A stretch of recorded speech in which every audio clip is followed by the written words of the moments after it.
آج ہے 8 اکتوبر۔ فلسطین کی جنگ شروع ہوئے 1 سال ہو چکا ہے، اور 1 سال کے ہوتے ہی اللہ تعالیٰ کی طاقت حرکت میں آئی ہے، اور امریکہ میں 2 اتنے ہولناک واقعات ہوئے ہیں کہ دنیا پوری ہل گئی ہے۔ تو میں آپ کو وہ 2 واقعات سنانے لگا ہوں، اور پھر میں آپ سے سوال کروں گا کہ بحیثیت مسلمان ہماری کیا ذمہ داری بنتی ہے۔ یہ واقعہ سننے سے پہلے امریکہ کا تھوڑا سا نظام سمجھ لیجئے۔ امریکہ کی 2 ریاستیں ہیں جو براہ راست اسرائیل کے ساتھ ملوث ہیں فلسطینیوں کے اوپر بمبارمنٹ کرنے میں۔ یاد رہے کہ اسرائیل کا خود یہ کہنا ہے کہ امریکہ کے بغیر وہ 2 دن جنگ نہیں لڑ سکتے۔ تو وہ جو امریکہ جس کے بغیر وہ جنگ نہیں لڑ سکتے، وہ اصل میں 2 امریکہ کی ریاستیں ہیں۔ سب سے پہلے ان کا نام، ایک ریاست ہے نارتھ کیرولائنا اور دوسری ریاست ہے فلوریڈا۔ ان کی کیا اہمیت ہے؟ نارتھ کیرولائنا امریکہ کی چھاونی ہے۔ اس ریاست کی تقریباً 1 کروڑ آبادی ہے، اور تقریباً ساری آبادی جنگی ساز و سامان بنانے میں یا ملٹری بیسز چلانے میں ملوث ہے۔ یہاں امریکہ کے 7 سب سے بڑے اڈے ہیں، سب سے بڑے اڈے۔ یہاں سے کارگو پلینز بومز لے کے اڑتے ہیں، اسرائیل کو دیتے ہیں، جو اسرائیل پھر فلسطینیوں پہ گراتا ہے۔ تو یہ تو ہو گیا نارتھ کیرولائنا۔ یاد رکھیں کہ یہاں کے لوگ اسرائیل کے اتنے حمایتی ہیں کہ جب جہاز اڑتے تھے یہاں سے اسلحہ لے کے اسرائیل کے لیے، تو یہ اٹھ کے نعرے لگاتے تھے کہ مارو فلسطینیوں کو، مارو فلسطینیوں کو۔ اب ہم آتے ہیں دوسری ریاست فلوریڈا کی طرف۔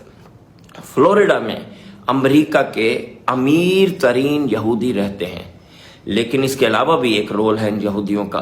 یہ وہ یہودی ہیں جو امریکی کانگریس کے اوپر اثر انداز ہوتے ہیں، اور وہاں سے بل پاس کرواتے ہیں، وہاں سے ایڈ پاس کرواتے ہیں، جو کہ پھر نارتھ کیرولائنا جاتی ہے، وہاں سے وہ بام شپس جہازوں پہ بیٹھتے ہیں، رکھے جاتے ہیں، اور وہ آگے جاتے ہیں۔ تو Florida finance and political power, اور نارتھ کیرولائنا ملٹری پاور۔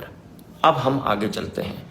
آج سے 10 دن پہلے اللہ تعالیٰ نے سمندر سے ایک بہت بڑا طوفان اٹھایا، جس کا نام گوروں نے تو رکھا ہیلینا، لیکن ہم اس کو اللہ کا عذاب بھی کہیں گے۔ یہ طوفان سمندر سے اٹھا اور باقی کی ساری ریاستوں کو چھوڑتے ہوئے سیدھا ہٹ کیا، جیسے کوئی بہت بڑا بامبر ہے جو بم گرانے جا رہا ہے۔ اس نے سیدھا ہٹ کیا کس کو؟ نارتھ کیرولائنا کو۔ اور اب آج 10 دن کے بعد نارتھ کیرولائنا کی کیا سچویشن ہے یہ سن لیجئے، لیکن اس سے پہلے ایک مزے کی بات سنیے۔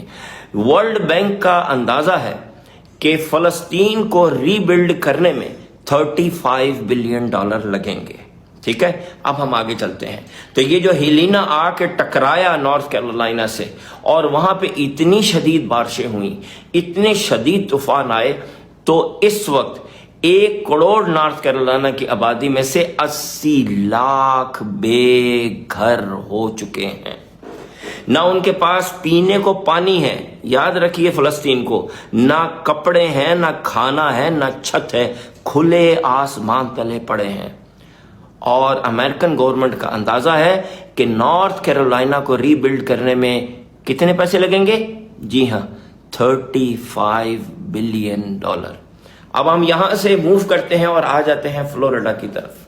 دوسرا طوفان اس وقت جب میں آپ سے گفتگو کر رہا ہوں تو اٹھا ہے، اور وہ گلف آف میکسیکو سے، اور اب وہ بڑھ رہا ہے فلوریڈا کی طرف، بالکل ایک بہت بڑے بامبر کی طرح جس کے اوپر بامز ہی بامب لگے ہوں۔ لیکن اس کیس میں بامز ہیں دنیا کی تیز ترین ہوا، 180 مائل پر آور کی ہوا، جو انسان نے آج تک نہیں دیکھی تھی،